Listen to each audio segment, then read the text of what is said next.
Hello everyone. Thought I'd do a short little video here of showing off my new Darlantus minigame done on the Sandbox metaverse platform. I've downloaded the GameMaker for Sandbox right here and I've spent a couple of hours throwing something together. I thought I'd show it off. If you don't know how to download the GameMaker software, put a link or put a comment down in the comment section there. And I'll go ahead and make one. Otherwise, I'll assume that it's easy enough to download. So Sandbox is providing a pretty cool platform for game makers to create our own games. And I mean, some of them could be pretty interesting, I suppose. I've seen some of them that are a lot more interesting than others. I don't plan to remake all of Darlantus in here, but it does give us a little bit of interest and maybe a little bit more exposure to bring people to what we're trying to do with Darlantus.com and Crossfire in general and the Darlantus world. So I've created under my own drafts our Darlantus, and I think recently today I just published that so where you can download a copy of the GameMaker as well and look under drafts and find the Darlantus game world that I've put together in there.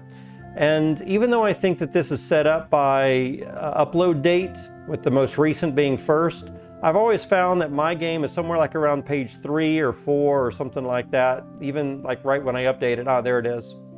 So you might have to hunt around for it. I do understand they're about to make a search feature for this, but right now you just have to kind of hunt your way through several pages of it. And so here it is. I'm going to go ahead and click on that. Oh, give me some stars if you can. Just kind of hover over this and give some stars. That will help us out here as well. And then when you're ready, just go ahead and click on this. You can see that it was created by me. I think that it was actually created a couple of days ago, so I'm not sure why this is saying just today, but I guess that's fine. And then we'll click on play. And it'll start to load up the little mini game that we've done here. And so we can see right off the bat, we've got a couple of quests in the upper right. Collect the blue mushroom, kill the Akuro A. And there are some NFTs that we can find in here as well. I'm just going to press a keystroke. So W, S, A, and D are movement keys. Notice that we have a quest in the left-hand side of the screen to collect the blue mushroom. The mouse moving forward or backwards is going to kind of show you forward or backwards tilt. And then moving your mouse left and right kind of scans across the horizon to the left and to the right in a rotation. So that kind of gives you a good idea of just moving around and looking what's around the world. So I see a shield down there, and we can move with the W, moving towards the top of the screen, away from us. And the S is going to move back towards you as the viewer sitting in front of your computer monitor. So W is towards the top of the screen, S is towards the bottom of the screen. And then A is to the left, and D is to the right for movement. And it doesn't really matter where your mouse and movement is looking. Those movement keys are going to always be either away from you or towards you or to the left or to the right. And I put an eagle flying up there around where the blue mushroom is, just to kind of give us a marker where the first quest is going to be. So I walk over here, this little troll guy is going to spot us.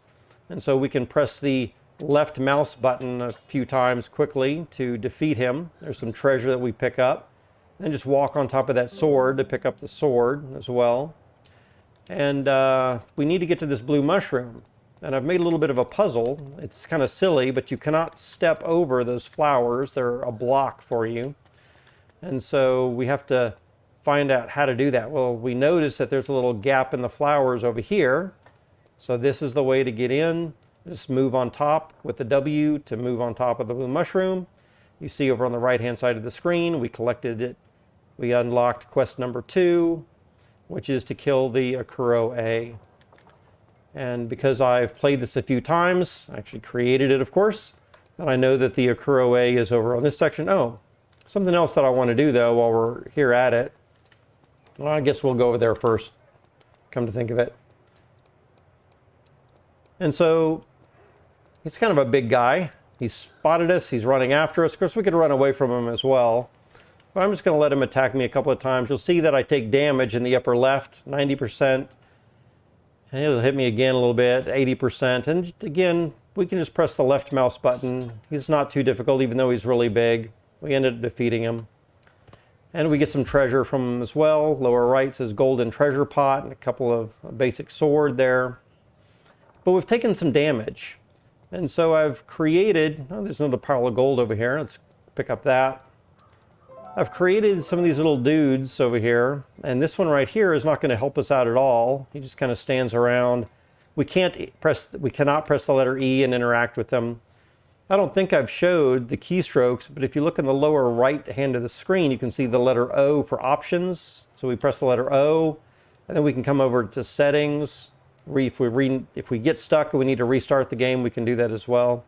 But settings, clicking on that, and then coming down to controls, see all the controls. We see that a left click is going to be a quick attack. We could left click 4 times for a quick combo attack. A couple of different other types of attack and dodge, parry, movements with keystrokes, the shift key, and so on. For navigation, W, S, A, and D, like I've said, if we want to hold down the shift key and press those directions, we can run or sprint. Spacebar allows us to jump. We can interact with an item in the game by pressing E, and if something is climbable, we can climb it by just pressing the directions on the climbable object. You can press the escape key to get out of this help. And so here, even if I press the letter E, I can't interact with these guys. They're non-interactable. But there's another little guy walking over here that if we get close to, he will start healing us. Notice 80 health points now, 85, 90, and then 95. So he's pretty fast at healing us up. And he's going to continue to try to walk around us until we're fully healed. And then he just goes off to do his own thing. There's a couple of other things that we can do here. So those quests, capturing the blue mushroom and killing that Akura A, which I've just done over here, were really the only quests that I've plugged in so far. But I've got a few other things started. Notice that we can climb up this little thing, looking across the world a little bit more. But something I want to show you is I've dug this big hole down here in the ground. You can see how deep that ground goes all the way down there. And you definitely do not want to fall in there right now. You will get stuck. You'll have to restart the game. But it is kind of interesting. You might want to jump down in there, just explore around. There is a tunnel that goes down in there a little deeper under the ground. And I kind of did that just to show that you can build underneath the ground and have all kinds of tunnels, mazes, other explorations down in there as well. Just right now, you'd have to restart if you jump down there to explore. Let's see, there's this little vortex right here that will harm the player, and so we don't want to touch that. But how do you get up there? We cannot jump up there. It's too tall for us to jump up to. So it's a little puzzle. Let's kill this guy here real quick. We'll just again tap the left mouse button a couple of times. But now we notice that there's a ladder. We just need to move over with the ladder. We can press the W key. Oops, kind of walk around it here a little bit. Press the W key until we get right up on that ladder, and then it turns into a climb action. Once we're up here, we need to jump across to that other platform. So I'm going to hold the W and then space bar to jump. And then again, we'll press the space bar to jump and the W to move forward a little bit. So we don't want to fall onto that little vortex. I'm just showing you how to get up there right now if you did want to experiment with anything. Another little guy right here that we can battle. And then over here, if you look down towards the middle of the screen, you see 31 meters, 33 meters, 35 meters to this ancient treasure letter B. And so I've kind of given the hint to the player that there is a treasure that you might want to explore on the other side of this wall. The game does allow you to do a first-person view where you are actually looking through the eyes of your character rather than third-person looking outside your character. I don't really like the fact that we have third-person right now because technically we can cheat. We can see what's around this wall right here. We notice all those skeletons waiting for us before we can get to that treasure.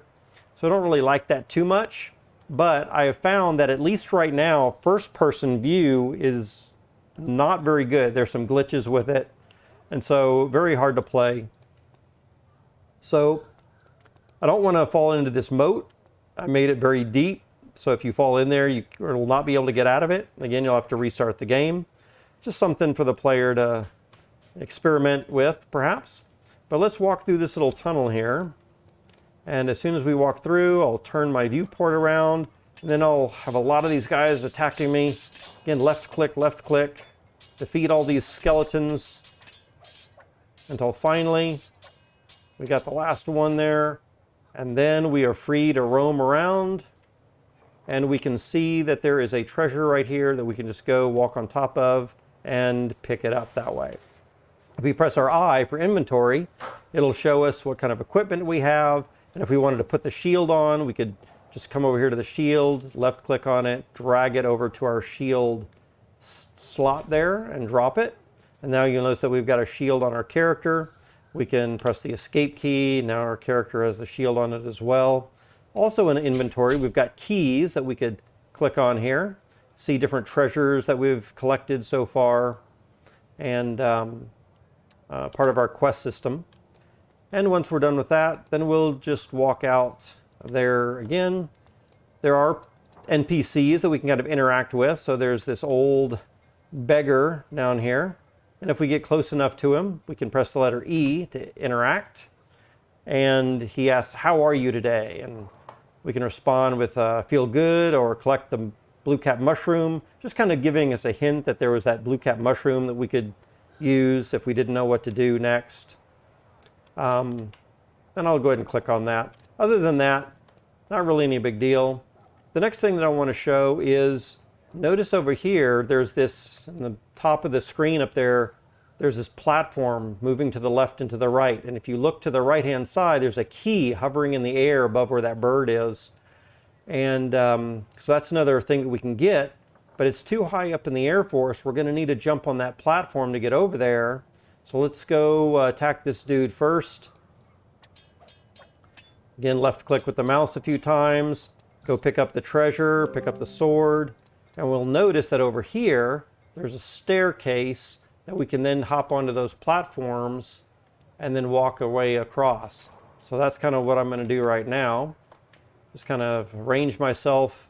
Oh, this little bucket right here is also healing, but notice that that healing is kind of low. Healing is 2 points, or 92%, 93% here coming up there. I don't need to wait for that. I'm just going to use our W key to walk up these stairs. Oops, did I walk too far? There we go, saved myself. And then once I'm up here, I'm going to try to press the W key and the space bar to jump onto there. Again, W and space bar, W and space bar. And then I'm going to wait for this last little platform to move forward, and then I want it to come back. I'm going to wait for it to come back, and then space bar and jump over there. And then, oops, I didn't get the key. So what I need to do is I need to move just a tad forward, maybe a tad over there, and now when the platform moves forward, just collect. There we go. And we don't need to wait up here anymore. We can just jump off the platform from there. We've collected the key. There's another key in this building right in front of us right here, but you'll notice there's no way into this building. It is totally blocked off, so we don't have a way into that building. I have created a little secret passage through this water right here that we can come down into the water, underneath the water, and now there's this tunnel. So we'll walk through the tunnel. If you look up there, you can see the key. It's kind of blended into the wall maybe a little bit there, but there's a key floating up there. So we're going to use this little ladder. Just come over to the ladder, climb up the ladder using our directions, climb up here, and then there we can see that key right next to us. We just need to go up a little bit more, collect the key. Notice in the lower right, silver key ×1. And pressing our I inventory, looking at our keys, show that we've got those 2 keys now. I am going to build those into the quest system here pretty soon, but they're just not in the quest, in with our quests right at the moment. And then I can use our WSAD keys to come back out of the water. And that's pretty much all that we've got for right now. Just kind of a little adventure with some quests and some monsters to battle. There'll be some more puzzles. There'll be a lot more interesting things a little bit later. This, again, is not meant to replace the Darlantus game with the larger world that we already have going, but it is meant to bring a little bit more exposure to Darlantus and Darlantus.com and the Crossfire game engine that we're using for our Darlantus world. But I thought this was pretty good, and especially if we can do things like play to earn. If we can play games and earn money, that would be great. And also I'm kind of interested in how NFTs work and getting into the metaverse economy. So that's kind of the whole purpose for at least checking out Sandbox. If you're more interested in this kind of thing, just go ahead and get in touch with me. Leave a comment down in the bottom. And I'm probably going to do a few more videos as we expand on this a little bit more. If you're more interested in the Darlantus world, it's more fleshed out, again, leave a comment, go to Darlantus.com, and we've got a Discord page as well, all that kind of stuff. In the meantime, I think that wraps it up. Make sure you like this video, help out the algorithm a little bit, and subscribe to us if you want to see a little bit more on the game that we're designing here in Sandbox, or what we're doing with the Crossfire game engine. A lot more extensive world there. And we will see you in the metaverse. I guess for now, that'll be it, and I'll see you in the next one.